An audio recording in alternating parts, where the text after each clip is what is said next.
Doctor YS Parmar के पोते आप, और परमार साहब के साथ ऐसी यादें, ऐसा इतिहास जुड़ा हुआ है कि जिससे एक सुखद एहसास होता है कि हमारे ऐसे नेता रहे थे। परमार साहब, मेरा सवाल चुप जाएगा आपको, और शायद आपकी जो कांग्रेस आला कमांड है इनको भी चुभे। आपके सिरमौर से कांग्रेस के प्रदेशाध्यक्ष विनय कुमार, इसी तरह से मंत्री हर्षवर्धन चौहान, डॉक्टर वाईएस परमार का इतना सा सम्मान है कि आपको सिर्फ एक जिलाध्यक्ष की कुर्सी पे बिठा दिया गया। मैं मानता हूं कि विरासतें भी चलती हैं। परिवारवाद की बात आती है, नहीं, परिवारवाद की बात है ना, आती है, लेकिन डॉक्टर वाईएस परमार की जो लीगेसी है उसको या तो ये लोग खींचने में नाकामयाब रहे या फिर कांग्रेस ने इनसे किनारा कर लिया। प्रतिभा सिंह ने बात करी जो पुरानी प्रदेशाध्यक्ष रही थी, या पुराने जितने भी तमाम प्रदेशाध्यक्ष रहे, या मौजूदा विनय कुमार ने आपसे कोई बात करी? पूरे हिमाचल में एक ऐसा कांग्रेस अध्यक्ष रहा हूं जिला का जिसका चयन यूनानिमसली हुआ। सिरमौर के लोगों का बड़प्पन है, कांग्रेसियों का बड़प्पन है कि उन्होंने उस उम्मीद को, उस भरोसे को जिंदा रखा जो डॉक्टर वाईएस परमार ने पैदा किया। वो लोगों का प्यार है, मैं मानता हूँ इस बात को। सरकार का प्यार कहाँ गया है? कि आजकल तो हर किसी एमएलए के बच्चे तक एडजस्ट हो जाते हैं, विधानसभा अध्यक्ष के बच्चे एडजस्ट हो जाते हैं, मंत्रियों के बच्चे एडजस्ट हो जाते हैं। कि इस चेहरे में क्या कमी है? शराफत यहाँ पर आपको नजर आ रही होगी, इस चीज को भी मैं कहता हूँ। किसी ने नहीं सोचा कि यार हमारी धरोहर है, हम इसको बचाएं। पॉलिटिक्स एंटर किया हूँ तो वो माननीय हमारे मुख्यमंत्री जी की सोच थी। वेरी नाइस सुखू भाई। जब डॉक्टर वाईएस परमार शिमला से अपना ओकओवर छोड़ के गए थे तो एक सिंगल ब्रीफ केस था। ओवरऑल पूछ रहा हूँ, कांग्रेस को पिन पॉइंट नहीं कर रहा हूँ। तो क्या अब वो करैक्टर है? वो सादगी अब नहीं रही।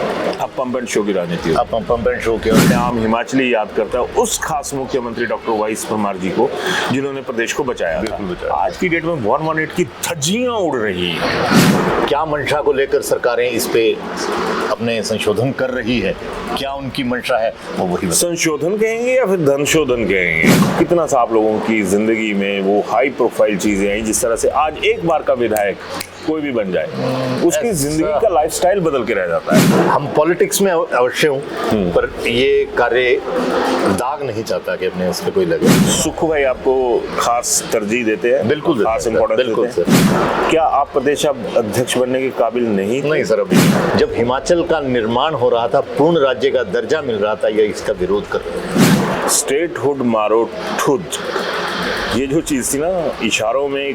शांता जी से मुलाकात हुई कभी आपकी? नहीं, मेरी नहीं। स्वर्गीय वीरभद्र सिंह जी, उनके लिए आपकी क्या कहेंगे? अभी स्वर्ग में उन्होंने हिमाचल के विकास के लिए बहुत से नए आयाम जोड़े। मुख्यमंत्री सुखविंदर सिंह सुक्खू, प्रोफेसर धूमल। सर, धूमल साहब का, सीएम साहब का रवैया दूध पालकों की तरफ कोई अच्छा नहीं था। क्या रवैया था? जयराम ठाकुर जी सर, अब अभिवादन स्वीकार करें। मैं उदय पठानिया। डॉक्टर वाईएस परमार एक ऐसा नाम जिन्हें याद करते ही जब से हिमाचल की शुरुआत होती है, या फिर अब जिस जमीन पर हिमाचल दौड़ रहा है उसमें हाफने की पोजीशन तो आ चुकी है, इस चीज से इनकार नहीं किया जा सकता। और आज मैं ये कहता हूँ कि हमारा सौभाग्य है कि डॉक्टर वाईएस परमार के पोते अनंत परमार आज हमारे साथ हैं। परमार साहब, बहुत बहुत स्वागत आपका। बहुत बहुत धन्यवाद। डॉक्टर वाईएस परमार के पोते आप, और परमार साहब के साथ ऐसी यादें, ऐसा इतिहास जुड़ा हुआ है कि जिससे एक सुखद एहसास होता है कि हमारे ऐसे नेता रहे थे। तो सबसे पहले तो मेरा यही सवाल रहेगा कि आजकल आपके पास कांग्रेस की क्या भूमिका है?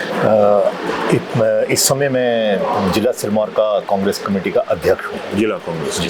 कितनी कॉन्स्टिट्यूंसीज आई आपके पास? हमारे पास सर इस समय सारी मिलाकर अगर देखा जाए तो हमारे पास 5 कॉन्स्टिट्यूंसीज हैं।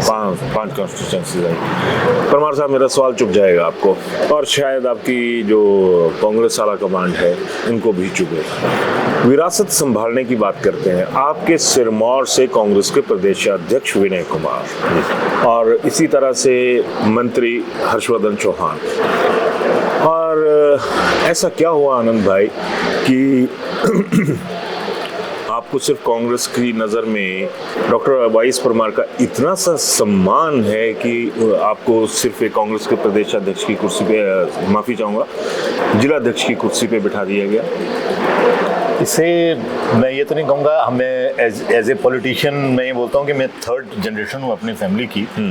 और मैंने अपना सफ़र जिला परिषद से शुरू किया।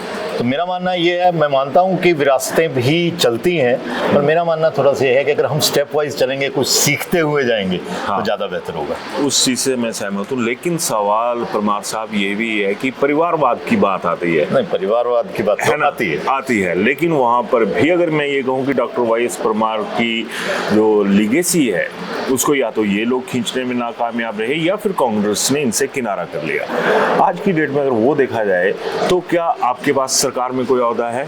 आपके परिवार में किसी के पास कोई सरकारी ओहदा है? तो कोई ओहदा नहीं है। कोई सम्मान आपको सरकार ने दिया, संगठन के अलावा सरकार में दिया? नहीं, सरकार में तो मुझे नहीं, संगठन में मुझे ओहदा मिला है, बट सरकार में मुझे कोई ओहदा नहीं। क्या कभी किसी ने आपके साथ बात करी? प्रतिभा सिंह ने बात करी जो पुरानी प्रदेश अध्यक्ष रही थी, या पुराने जितने भी तमाम प्रदेश अध्यक्ष रहे, या मौजूदा विनय कुमार ने आपसे कोई बात करी कि परमार साहब आपका भी हक बनता है? क्योंकि जिस चीज को भी देखा जाए तो वो परमार साहब के साथ तौली जाती है, क्योंकि वो प्रथम मुख्यमंत्री रहे थे हिमाचल के। तो आपका वजन इतना हल्का कर दिया?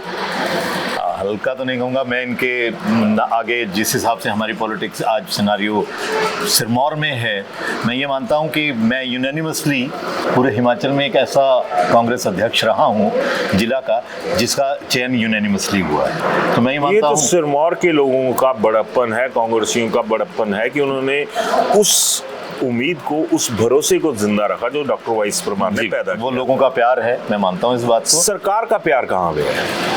अब ये तो अभी थोड़ा समय, मैं मानता हूँ कि शायद मुझे सब थोड़ा समय लगेगा। अभी जिला परिषद आप जीतते? जिला परिषद जीता हूँ सर, है ना।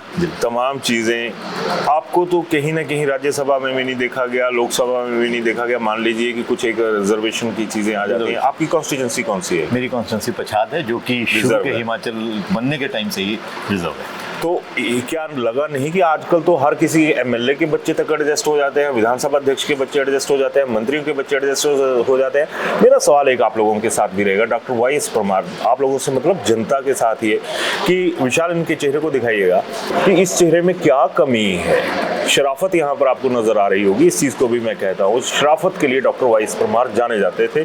तो अब एक दाग तो इनकी डॉक्टर वाई एस परमार की अगली जनरेशन ने धो दिया। अब इसके पीछे बहुत सारी चीज़ें आप लोग भी बाद में जो कमेंट सेक्शन है वहाँ पे कमेंट्स भी करेंगे, कुछ लोग शायद कम्प्लीमेंट्स भी दें कि भैया अच्छा है ये तमाम चीज़ें। तो मतलब हाईकमांड ने बात करी, क्या इतना पिछड़ गए डॉक्टर वाई एस परमार जिन्होंने प्रदेश को बचाया? अब मैं उस मुद्दे पे भी आऊँगा, पर पहला मेरा सवाल ये है कि किसी ने नहीं सोचा कि यार हमारी धरोहर है, हम इसको बचाएं, इस जो लॉ है इसको जलाकर रखें? अब पिछले टाइम का तो नहीं मैं कहता, बट जब से हमारे माननीय मुख्यमंत्री जी आए तो मेरा मानना ये है कि अगर मैं पॉलिटिक्स एंटर किया हूँ तो वो माननीय हमारे मुख्यमंत्री जी की सोच थी। वेरी नाइस सुखू भाई, इसके लिए तो आपको भी हार्दिक बधाई, आपकी सोच को भी मानता हूँ। इससे पहले आपने कहा कि पहली बार, सुखू भाई से पहले वीरभद्र सिंह जी थे। उस समय तो मैं पॉलिटिक्स एक्टिव नहीं था इतना। हमारे चाचा एक्टिव एमएलए हुआ करते थे, वो एक्टिव पॉलिटिक्स में थे, तो हमने कभी इस साइड का सोचा भी नहीं और न कभी थर्ड जनरेशन के साथ अगर मैं ये कहूँ कि भेदभाव की शुरुआत हो चुकी थी, जिसे कहीं ना कहीं मुख्यमंत्री सुखविंदर सिंह सुक्खू ने संभाला। बिल्कुल संभाला। यहाँ पर अब चीज़ आ जाती है कि प्रदेश को बचाने के मुद्दे कहें या फिर बहुत सारी ऐसी यादें हैं कि जब doctor Y S Parmar Shimla से अपना ओकओवर छोड़ के गए थे तो एक सिंगल ब्रीफ केस था। तो मेरे को बताइए, अब आपको अपने दादा की सौगंध लगे, बिल्कुल सर, है ना, सच्चाई से जवाब देना कि आजकल का जो पैटर्न है, जो मुख्यमंत्री को तो एक तरफ रखिए आप, जो मंत्री हैं उनके घर भी भर जाते हैं, चाहे वो बीजेपी के हों, कांग्रेस के हों, ओवरऑल पूछ रहा हूँ, कांग्रेस को पिन पॉइंट नहीं कर रहा हूँ। तो क्या अब वो करैक्टर है, वो सादगी और वो परिस्थितियाँ तो शायद अब नहीं है, ना वो सच्चाई आज पॉलिटिक्स में रही है, ये मैं बिल्कुल कोई गुरेज नहीं करूँगा इसको मानने में। वो सादगी अब नहीं रही।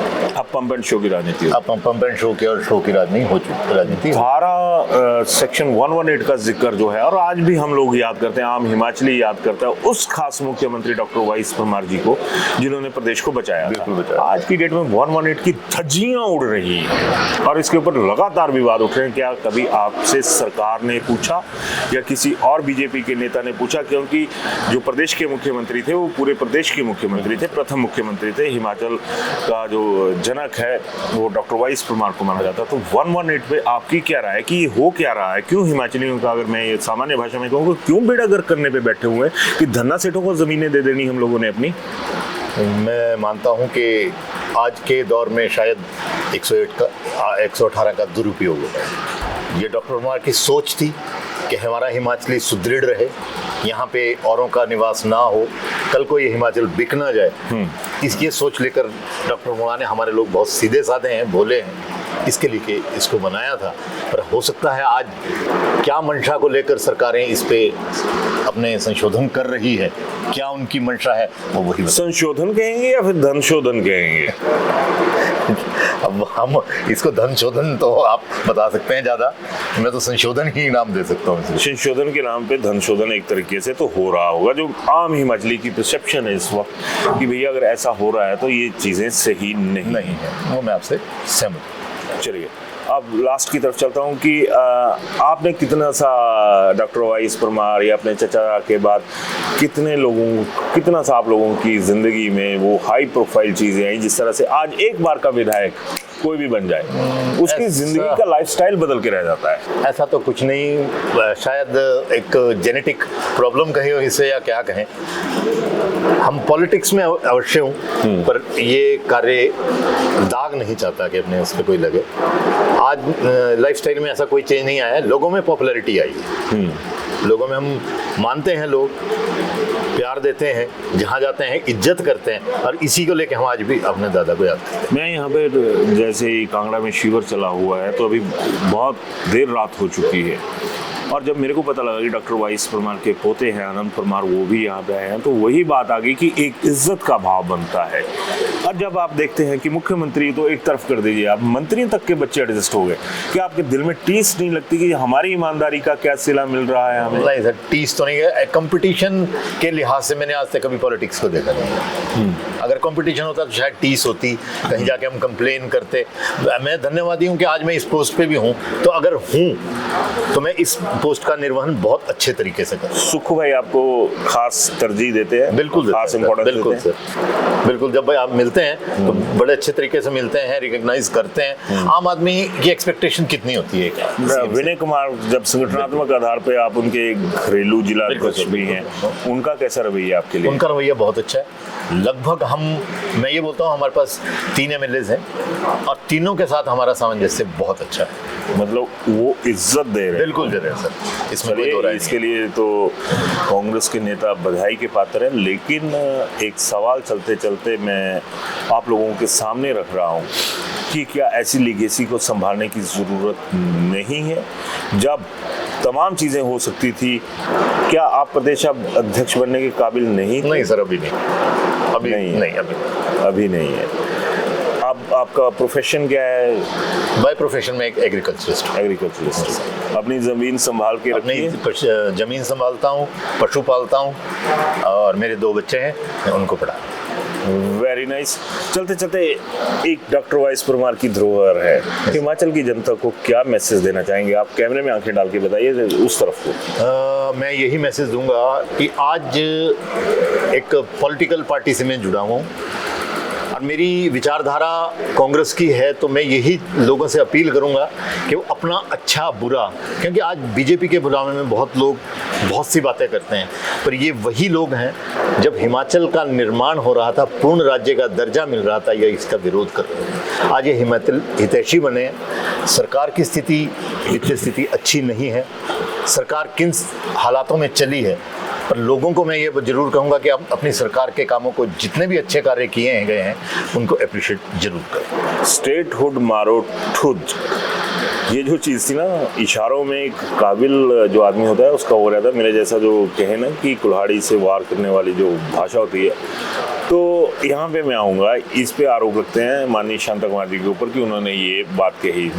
शांता जी से मुलाकात हुई कभी आपकी? नहीं, मेरी नहीं। मैं चाहूँगा कि एक बार आप उनसे मिलें। जरूर मिलूंगा सर, आप ये मेरा सौभाग्य होगा, जब भी मिलूंगा। अगर हमें समय, एक्चुअली हमारा शिविर बहुत हैवी है, तो जैसे ही मेरे को टाइम मिलता है मैं अवश्य मिलूंगा। शांता जी का कैसे आकलन करते हैं? शांता जी मैं बोलता हूँ एक ईमानदार और साफ छवि के नेता है, और उनकी पॉलिसीज बहुत अच्छी थी।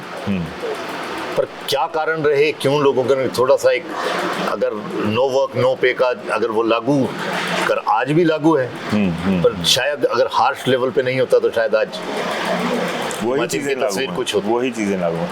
अब लास्ट में एक सवाल, लास्ट से नहीं सेकंड लास्ट ये सवाल है, स्वर्गीय वीरभद्र सिंह जी, उनके लिए आपके क्या कहेंगे? अभी स्वर्ग में हैं, वो पुण्य आत्मा है, उन्होंने हिमाचल के विकास के लिए बहुत से नए आयाम जोड़े। मैं उनका बहुत आदर करता हूँ। जिस भी परिस्थितियों में उन्होंने कार्य किया वो एक जननायक के रूप में काम। जननायक में बिल्कुल सही। और अब लास्ट सवाल, मुख्यमंत्री सुखविंदर सिंह सुक्खू, मैं सुक्खू भाई के कार्य से बहुत ज़्यादा प्रभावित हूँ, क्योंकि जिस स्थिति में वो सरकार चला रहे हैं और जिन विषम परिस्थितियों, बिल्कुल बिल्कुल ये बात तो है, जिन विषम परिस्थितियों में वो सरकार चला रहे हैं वो काबिले तारीफ है। अब आ जाता हूँ थोड़ा सा दूसरा पक्ष भी है ना, शांता जी का जिक्र कर दिया, प्रोफेसर धूमल। सर धूमल साहब का एक टेन्योर अच्छा रहा है अपने समय में। कौन सा, जो पहला था या दूसरा? दूसरा। पहले में पंडित सुखराम की वजह से, उसकी वजह से आप करेंगे कि उनकी वजह से वो तमाम चीज़ें जो थी वो नहीं परफॉर्म नहीं। पर दूसरा टेन्योर उनका अच्छा रहा है, पर कुछ मापदंडों पे हमारा एक पर्सनल एक्सपीरियंस रहा है। उस समय मैं एक कृषक परिवार से हूँ, दूध मेरा मुख्य पेशा है, दूध का कार्य। तो हम उनके पास उस समय हमारे को, आज हम दूध के लिए बहुत अच्छा फील करते हैं क्योंकि हमारे एरिया में लोगों को पैसा मिला है। उस समय उनके पास गए एक बार, तो धूमल साहब के पास वो सराहा आए थे। तो लोगों की एक मंशा थी, बीजेपी गवर्नमेंट थी कि चलते हैं लोगों के पास, बात करेंगे सब सीएम साहब से। तो सीएम साहब का रवैया दूध पालकों की तरफ कोई अच्छा नहीं था। क्या रवैया था? हमने उनको कहा सर ये देखिए क्या, तो सीएम साहब का ये जवाब था, क्या है ये दूध, क्या कर रहे हैं आप लोग?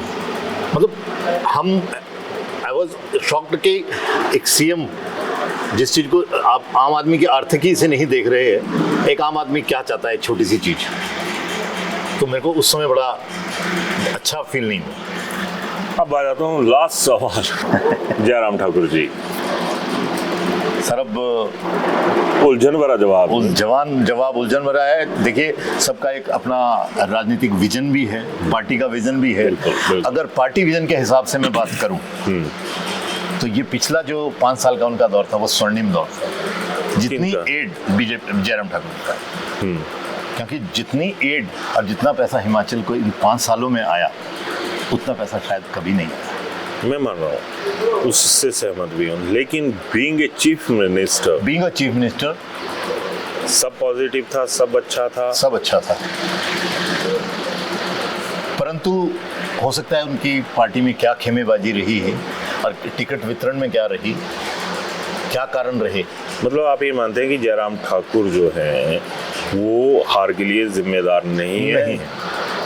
जिम्मेदार तो सर हार के लिए कोई भी नहीं होता है। बिल्कुल सही बात कही आपने, क्योंकि मैं अगर वो देखे जाए तो आपकी राय एक मायना रखती है और उसकी वजह आपके दादाजी हैं जिनकी वजह से ये तमाम चीज़ें हो रही हैं। खैर, तो ये परमार साहब के पोते आनंद परमार, और मुझे तो आनंद आ गया इनकी बात सुन के। लास्ट में एक सवाल, बेरोजगारी उस दौर में तो कम थी या जनरेशन भी कम थी, आज की डेट में पिछले 10-15 सालों से ऐसी की तैसी हो गई है। आपको लगता नहीं कि यूथ को बुरी तरह से तबाह करके रख दिया गया? ना जॉब्स अपॉर्चुनिटी है, ना दूसरी चीज़ें हैं।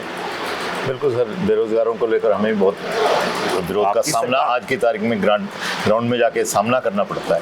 आपको अपनी सरकार में बिल्कुल करना पड़ता है सर, ये एक सच्चाई है। परंतु मैं ये भी मानता हूँ कि जितनी एजुकेशन सेक्टर और सेक्टर में इन 3 सालों में जॉब अपॉर्चुनिटीज़ निकली हैं, इतनी पिछले 5 या 7 सालों में नहीं निकली। इसमें यस, जवाब मांगेंगे आप लोग, मेरे को पता है। चलिए, जवाब मांगना भी ज़रूरी है, क्योंकि हम आवाज़ नहीं उठाएंगे, सवाल नहीं उठाएंगे तो किसी को ज़रूरत नहीं है कि वो जवाब दे। लेकिन आप लोग बोल सकते हैं, अपनी आवाज़ बुलंद कर सकते हैं। और यहाँ पर भी आज आनंद परमार हमारे साथ हैं। तो आनंद जी के साथ बातचीत कैसी लगी और आपकी क्या राय है ज़रूर बताइएगा, लेकिन सार्वजनिक शब्दों में ये भी याद रखिएगा कि ये हमारी धरोहर हैं और सिरमौर के लोग, मैं उनकी बहुत ज़्यादा कद्र करता हूँ। रीज़न सिर्फ यही है कि सिरमौर में ज़्यादातर लोग बहुत भोले हैं, विकास से पिछड़े हुए हैं, और जब अपने नेतृत्व को हम पछाड़ के रख देते हैं ना, चाहे वो बीजेपी के नेतृत्व हो या फिर कांग्रेस का नेतृत्व हो, जब एक लीडरशिप खत्म होती है तो वो इलाका सबसे पहले खत्म होता है। सिरमौर का नाम जितना बड़ा था, डॉक्टर वाई.एस. परमार की जो दौलत थी, सियासी दौलत, उसकी जरा से जो पहचान थी, आज सिरमौरी भाइयों के हाथ में है। अपनी राय जरूर दीजिएगा। धन्यवाद। हिमाचल में पहली बार भूषण ज्वेलर्स ला रहा है अक्षय तृतीया स्पेशल ऑफर, जिसमें गोल्ड प्राइस कम दिया जा रहा है, वो भी 14 अप्रैल से 20 अप्रैल तक पूरा हफ्ता। हिमाचल में ऐसा ऑफर आपको कहीं नहीं मिलेगा, चाहे शादियों की शॉपिंग करनी हो, नॉर्मल ज्वेलरी परचेज या इन्वेस्टमेंट के लिए। ये परफेक्ट टाइमिंग है, तो इस वीडियो को शेयर कीजिए और आप भी आइए भूषण ज्वेलर्स, लोअर बाजार, सोलन।